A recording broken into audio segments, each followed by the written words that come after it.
बिस्मिल्लाहिर्रहमानिर्रहीम। अस्सलाम वालेकुम दोस्तों, आवां जो इरफान अली बुगियो।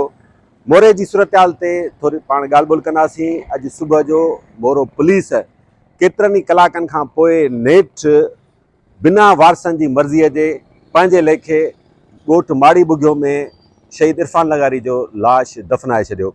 इहे जॾहिं वीडियो सोशल मीडिया ते वायरल थियूं त सॼी सिंध मां सख़्तु कावड़ जो इज़हार कयो वियो। अॼु तव्हांखे ॿुधायूं त सॼी सिंध में हड़ताल आहे। केतिरनि ई शहरनि मां इतला अचनि पिया त सिंध जे माण्हुनि पंहिंजे लेखे कारोबार बंदि करे छॾियो आहे।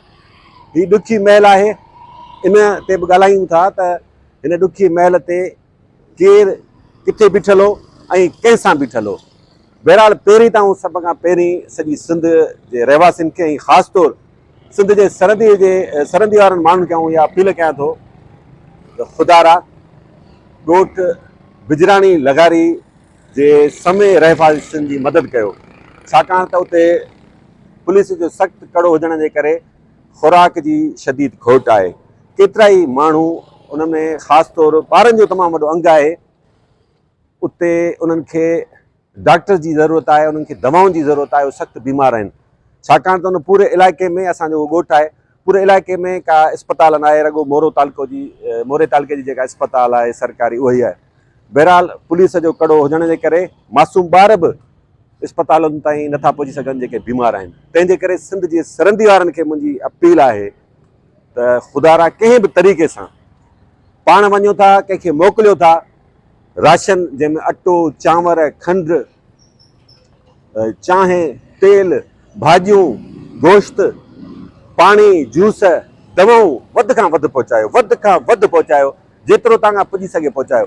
ख़ासि तौरु जेके ॿाहिरि असांजा सिंधी रहनि था, अमेरिका में, कैनेडा में, सऊदी, दुबई, उन्हनि खे मुंहिंजी ख़ासि तौरु अपील आहे त तव्हांजा हिते जेतिरा बि कॉन्टेक्ट्स आहिनि, तव्हांजा हिते सिंध में जेतिरा माइट वास्तेदार रहनि था, उन्हनि खे पैसा मोकिलियो, उहे पाण ई पहुचाईंदा।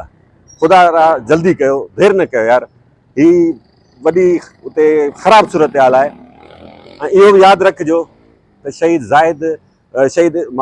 इरफान लगारी जी 2 वरहनि जी मासूम ॿारड़ी बि जेका आहे सा उहा बि यतीम उते मौजूदु आहे। उन जी बि मुस्तक़िल परघोर जी ज़रूरत आहे। बहरहाल हाणे अचूं था हिन समूरी सूरत हाल में। जीअं चइबो आहे न त महलूं मुड़ुसनि ते ईंदियूं आहिनि, इहा महल आई आहे, गुज़री बि वेंदी, पर हिन महल घणनि खे वाइखो करे छॾियो आहे। ख़ासि तौरु हीअ असांजा जेके महबूब सिंधी चैनल सॾींदा पाण खे सॾाईंदा आहिनि ऐं इश्क सिंध सां इश्क जूं वॾियूं वॾियूं दवाऊं कंदा आहिनि। हिकिड़ा ईंदा आहिनि, वरी टुटी वेंदा आहिनि, वरी ॿिया चैनल उन्हनि मां पैदा थींदा आहिनि, अख़बारूं पैदा थींदियूं आहिनि। उन्हनि जो छा किरदारु रहियो आहे? 5 ॾींहं थिया आहिनि, 5 ॾींहंनि में कल्ह खां हिकु ॿ का ख़बर उन्हनि हलाइण शुरू कई आहे। पर हाणे इन्हनि ख़बरुनि हलाइण सां कहिड़ो फ़र्क़ु पवंदो? छा सिंध जा माण्हू विसारे छॾींदा त 5 ॾींहंनि ताईं तव्हां मुकमिल ब्लैकआउट करे रखियो? सिंध जे माण्हुनि सां हीउ जेको कुझु थींदो रहियो, तव्हां बिल्कुलु लातालुक रहियो। जेकॾहिं तव्हां ख़बरूं बि हलायूं पिए त सरकारी मौक़िफ़ पे हलायो। सिंध जा कॉम्परस जेके अॻुवान आहिनि उन्हनि ते बि सख़्तु तनक़ीद थिए थी। बहरहाल आऊं पंहिंजी उन ते को अञा ताईं हथ बि मौक़िफ़ नथो ॾियां, छाकाणि त थोरो सूरत हाल जो जाइज़ो वठणु घुरिजे, थोरो पुछा करणु घुरिजे। इन्हनि कॉम्परस अॻुवाननि ज़ाहिर आहे कुझु त अहिड़ा हूंदा जिन्हनि पूरी तहरीक में पाण मल्हायो आहे, उन्हनि ते बि सख़्तु तनक़ीद थी रही आहे।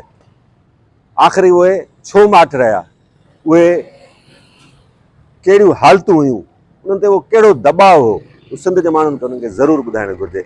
बहरहाल फ़िलहालु वठूं था इजाज़त, वरी इंशाअल्लाह नए कंहिं सिलसिले में मिलंदासीं। अल्लाह हाफ़िज़।